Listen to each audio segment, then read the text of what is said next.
forever with the choirs of angels in heaven. Amen. Glory be to the Father, and to the Son, and to the Holy Spirit.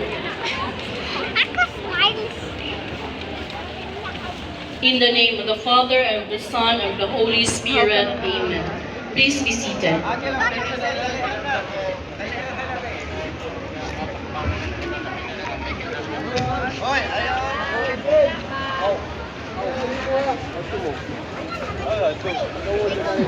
Good evening, dear brothers and sisters in Christ. Today we celebrate the vigil of the feast of our patroness, Our Lady of Bermuda, with the theme, Mary, Hope for the World.